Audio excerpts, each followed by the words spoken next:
Bom, as enchentes no sul vão impactar também os preços das commodities agrícolas, é evidente, né? Sobre este cenário e sobre as perspectivas, vamos à análise do Donalvan Maia, CEO da Fox Grão. Donalvan, boa tarde, tudo bem? Boa tarde, Sebastião. Um prazer estar aqui mais uma vez nessa segunda-feira, dia 6 de maio aí. E realmente nós temos aí uma péssima notícia, né? Pensando o que está acontecendo lá no Rio Grande do Sul, que Deus abençoe todas as famílias que estão lá.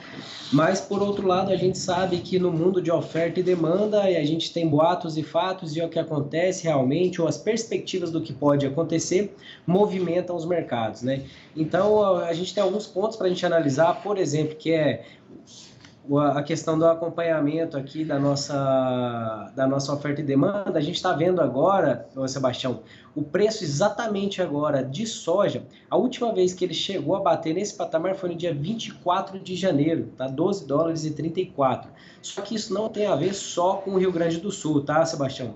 Nós temos uma questão da greve que aconteceu lá na Argentina, nos portos argentinos. Lembrando que a Argentina é muito importante, né, a exportação de farelo e de óleo de soja, que são produtos de valor agregado na cadeia de grãos de soja, e também um grande exportador de milho.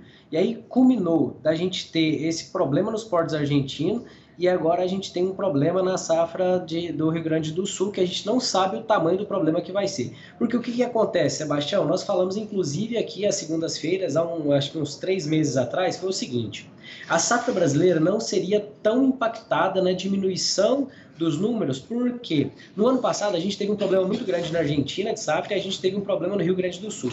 E a expectativa desse ano é que a Argentina ia entrar com bastante soja, óleo e farelo, e o Rio Grande do Sul ia recompor todos os números que ele tinha perdido no ano anterior. Agora, com esses dois problemas que estão acontecendo, as cotações começam a retomar e começa a dar uma expectativa melhor para os preços, e inclusive abre oportunidade para os produtores rurais que podem travar preços, por exemplo, ou fechar soja agora, né? Ou travar soja para o ano que vem. Ela começa a entrar numa seara de que ela já começa a pagar os custos. Soja aí para o ano que vem, acima dos $12, ela começa a ficar interessante, viu? Então é um negócio, é um momento, Sebastião, que começa a ficar interessante para os produtores fazerem suas travas, protegerem os seus ganhos e ainda assim continuar participando da alta, né?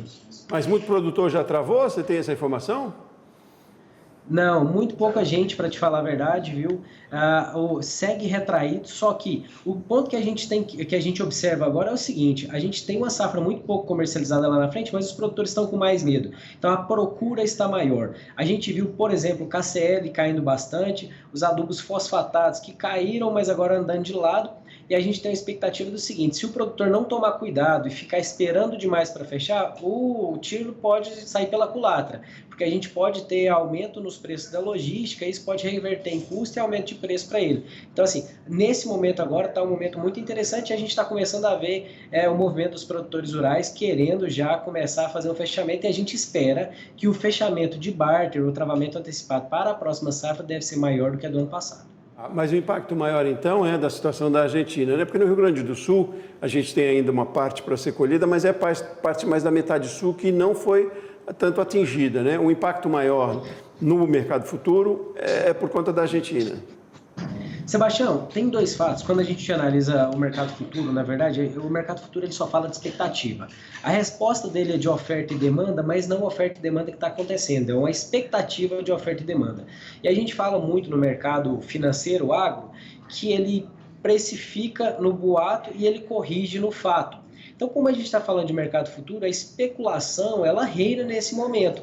E quando a gente começa a ver problemas, a gente vê realmente um grande problema na Argentina, a gente também não sabe se isso vai se perpetuar ou se foi um problema pontual da Argentina.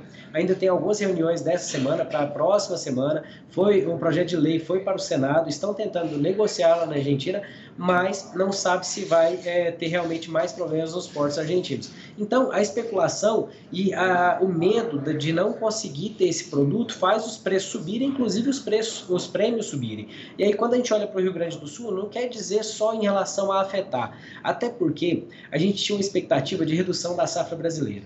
Só que o fato realmente que faz corrigir preço é o que acontece no final do dia. Por exemplo, se a gente colheu toda a nossa safra e agora a gente está terminando de colher a safra, a gente está vendo realmente que houve uma diminuição na quantidade da área colhida. E aí o comprador ele fica um pouco mais retraído e com medo de não ter produto suficiente. Então, quando você tem esse tipo de ação, a gente começa a mexer nos preços. Vou te falar, por exemplo, dos últimos 20 dias, o que aconteceu com o dólar.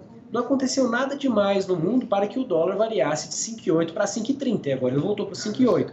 Mas a repercussão do medo de haver algum problema da guerra que começou ali no Israel fez a especulação fazer com que o dólar subisse. Basicamente foi isso. E depois os ânimos vão corrigindo um pouco. Então o que a gente está vendo agora é mais ou menos isso. E nesse momento deixa uma oportunidade muito grande para o produtor rural que pode se aproveitar desse momento de alta aí dos preços das commodities e que os insumos ainda estão um pouco baixos para poder garantir a sua margem ou garantir os seus preços de custos. E ainda assim, aí a gente fala aqui sempre, não simplesmente garantir custo, mas sempre tem que deixar uma ponta aberta. Se você fechar no mercado futuro protegendo da baixa, tem que deixar o seu físico em aberto para poder ter algum ganho possível lá na frente, porque vai que acontece outra coisa, né? E se você fechar o seu produto físico, seja num barter ou seja num mercado a termo, fazer uma operação no mercado futuro para que, se acontecer alguma coisa, você poder participar dessa alta também, viu, Sebastião? Tá certo. E no caso do milho, dona Van, qual é a situação? O milho ele também deu uma reagida nesse momento de agora. Quando a gente olha para o milho é uma commodity regional. O que acontece? A soja, 70% ela é exportada, então é uma commodity mundial e os preços mundiais refletem melhor os preços aqui internos. No caso do milho, é uma commodity mais regional. E aí tem um receio por parte dos compradores da diminuição da área. Assim, a gente está vendo que as lavouras de milho estão muito bonitas, mas a gente também sabe que tem uma diminuição da área. Essa diminuição da área, a gente acredita que não foi precificada ainda para elevação de preço. Então, houve uma queda drástica no preço do milho. Ele está girando na casa dos R$40 no interior, aqui na casa dos R$60 na bolsa. E nos últimos 2 dias, uma reação muito grande do milho subindo, acompanhando soja, mas também acompanhando essa questão de será que vai faltar, será que não vai? E no milho ainda tem uma oportunidade um pouco maior, justamente porque essa é uma commodity que não anda muito no mundo. E agora o mercado interno começa a olhar para saber se ele vai ter falta ou não. Só que isso a gente só vai saber mais para o final de maio, começo de junho, porque esse ano vai antecipar a colheita de milho, e aí à medida que a gente vai colhendo e vendo se a exportação vai puxar ou não, e aí a gente está vendo as cotações em Chicago do milho também subindo, isso pode ser que suba, aumente a puxada de milho internacional. Então o momento é o seguinte, Sebastião, a gente olhar, o momento é bom para o produtor montar a sua estratégia de garantir preço de custo e travar seu preço ali para não cair mais. Deu uma margem nos últimos 3 dias para isso, vamos falar aí de 5, 6, 10 reais a mais para que o produtor faça isso e faça a sua trava na bolsa aí, que seja na bolsa brasileira ou na bolsa de Chicago, por exemplo.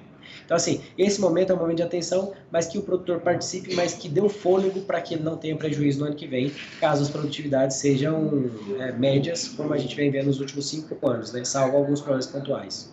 Maravilha, nessa questão aí de estratégia, de tomada de decisão. Agora, outras 2 questões, queria saber da sua avaliação e que impacto pode ter também.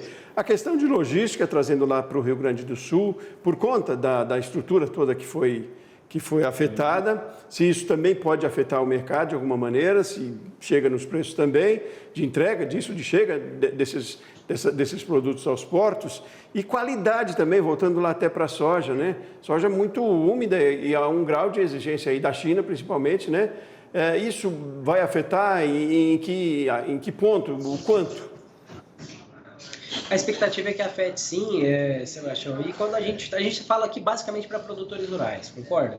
Então assim, a nossa missão aqui também é ajudar principalmente o produtor rural, que ele consiga ter maior êxito, maiores lucros, né? Mas a gente também tem o outro lado, que é o lado do comprador, e tanto comprador externo, mas comprador interno.